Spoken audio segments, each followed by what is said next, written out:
honestly didn't think we were gonna use that ending in the last week's video at all. Like, when you started to, like, you know, get upset, it was like, all right, well, it's over. Like, we actually did another ending for 15 minutes after you came back, and then that's why at the end of the video you say, Did we say everything?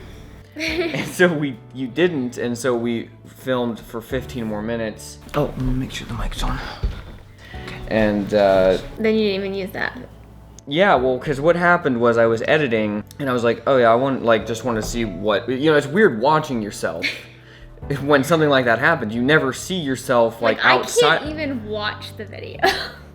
Yeah, like you don't see yourself ever reacting to something that's going on. You just see it in your eyes all the time. So when you have the opportunity to actually watch in a situation that's important like that, it was really surreal. Like, it made me tear up every time I watched it. That's when I was like, how often is this like recorded? And then I edited a little of it just to see, and then I showed it to Sarah, and I was like, I mean, are we gonna use this? He asked. It was clearly like the entirety of the video, it had to have that. It was too perfect of an ending. It was like and we have never received such a response from a video. I mean, that video has so many. How many messages did you get? I don't even know. It was a lot. I did read all of them as they were coming in as much as I could. But if you didn't get a reply to me, it's just because it was so many. So that was crazy. Yeah, I mean, the video's got like over 5,000 views at this point, and like 1,000 comments and like 3,000 likes and only 2 dislikes. I mean, yeah, when we just got Instagram messages and stuff constantly, emails, and yeah, it was one of the first times it was like, I cannot answer everybody. And I tried for a while, and then it was just like, it was too much to keep, especially because like each one like is so sweet. I want to write like this heartfelt reply back, right. And I was like, I wanted to like messages, and then I was like, this seems too impersonal, I can't do it. So just no, I tried, but I honestly, I was so shocked that even happened, and I was not expecting, like, we talk about this thing, you know, a lot, and not once have I ever cried about it, you know, like, I haven't. I honestly not necessarily true, but I feel like you have before. Have I? I don't know. Anyway, I'm really feel like I'm really over it, so I was like, yeah, we'll make this video, it'll be awesome, it'll be just funny, like a funny thing. And then so I don't know I honestly was surprised when I started tearing up. I was like, what on earth? Yeah. It was just so shocking to me that I even had that reaction. And that's what I'm saying. Like, this stuff affects people so much, like, when they're older. And I know it affects you. And the thing is, like, when we were first, you know, dating or whatever, and I kind of started to suspect of this kind of thing with her about, like, the whole, like, people not really accepting her that much. It was really hard to it took a very long time to kind of break into that and have like a real discussion about it. It was surprising how long it took.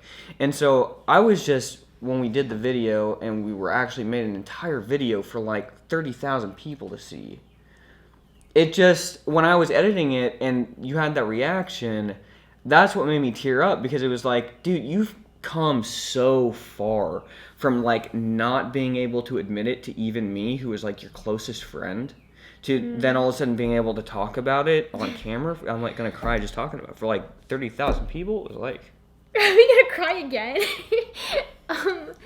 No, but I think honestly that's what affected me so much, is because talking to you about it is one thing, and I feel like talking to you about it, like, we can laugh about it, and it's like, right. Like, I have this story about my 16th birthday party. It's so sad. Very abridged version is I never had birthday parties for most of my life. Like, the most epic birthday party I ever had was my 5th birthday party. Let's put it that way. Oh yeah, I've heard about the 5th birthday party a lot. It was awesome. My 16th birthday, I was gonna have a party. I invited all my friends, and some others, you know?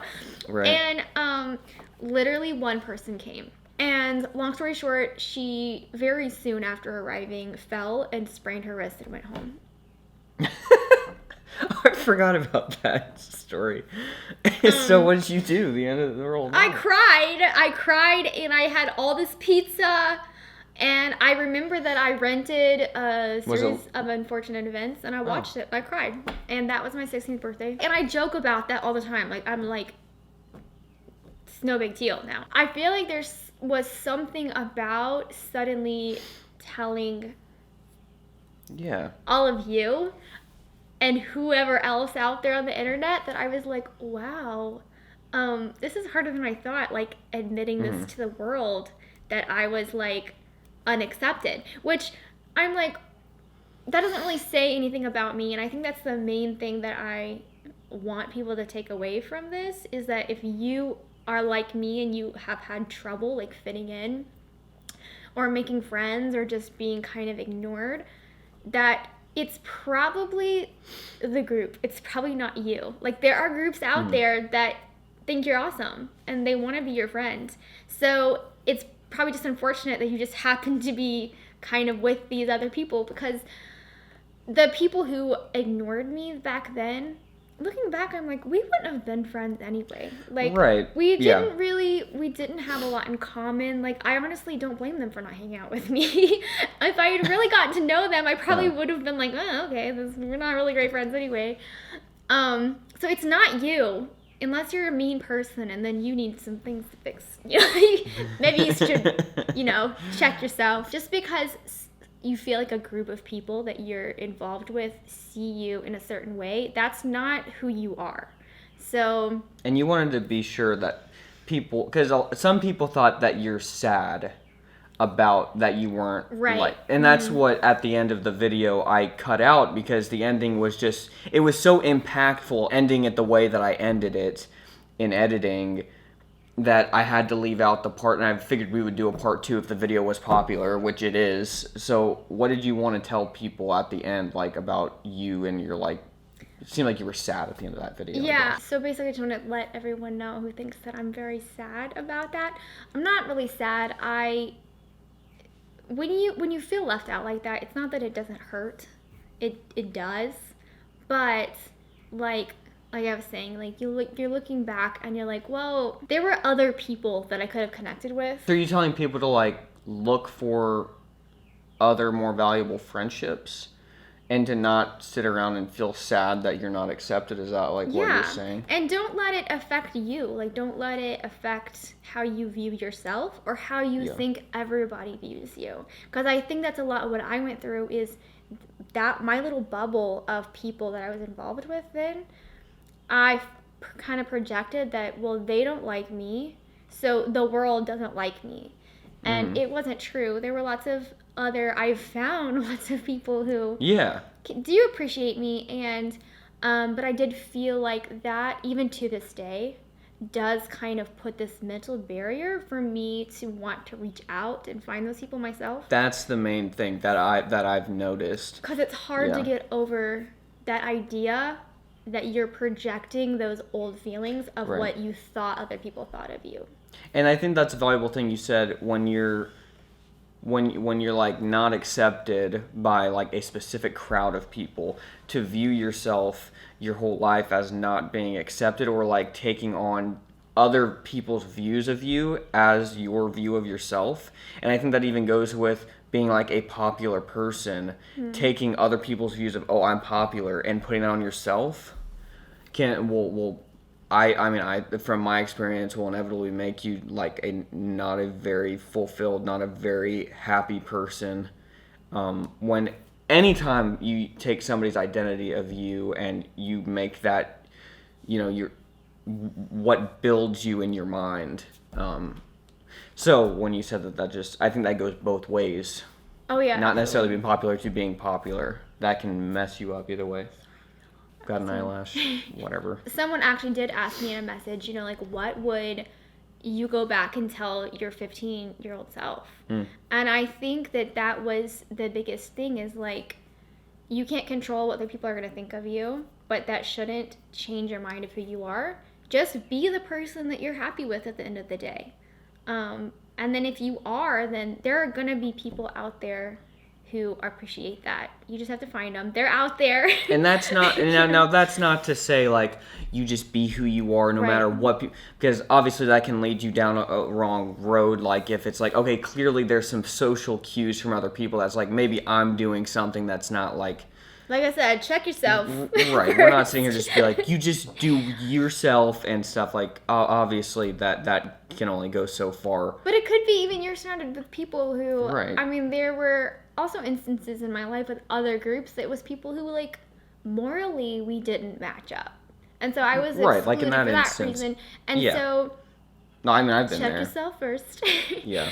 And then if you know that you're doing the right thing and you're treating people well and you are being who you should be, right, and you're still not accepted, oh yeah, not your problem. But I also feel like, you know, with that being said, for people who like Jordan, like who are the people who are more making people feel welcomed, you don't have to be best friends with everyone. If you're in a social group, you can include people without making them your best friend. And that's where you were hurt. Yes. Was that people didn't even try like, to I didn't include you. expect to be best friends with them. But they didn't even try to include you. It was just like, oh, this girl.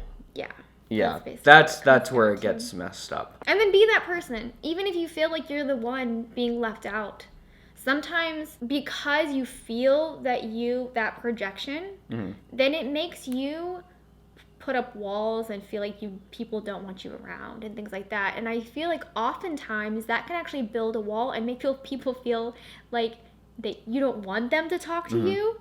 And so I think that's another issue to overcome. I that's feel like that letting, is very common. That's letting those people who didn't accept you back then control your destiny now by actually kind of being the person that they kind of viewed you. You know what I'm saying? Like, because you're being more standoffish when somebody feels like, oh, I'm not accepted. There's something there. I still struggle with that a lot. Just because, like I said, even though, like, that's so far back, like, I don't even know why I got upset about it, but it makes sense.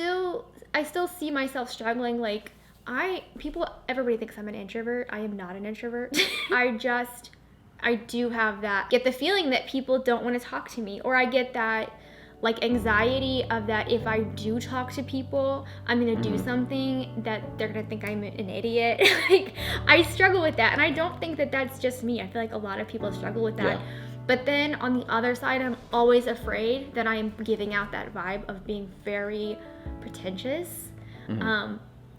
And it's a struggle to balance that, because I feel like a lot of the times I give out this I don't want to talk to you vibe, which I hate so much, but then it becomes even more of a struggle. So but then we're different, because when we do BlimeyCon, our Patreon meetup for BlimeyCal, I can walk into a room of like 200 people and I have zero nerves. Like, I don't think about it. It's just, I would just walk in and I walk in talk to everybody. And I'm like, yeah, and Sarah's like, we have like a discussion beforehand. It's like, I have to I gotta give myself a pep talk. Even though I enjoy it while I'm there, I still just have a lot of that, like, deep-rooted anxiety that really only comes out in the moment.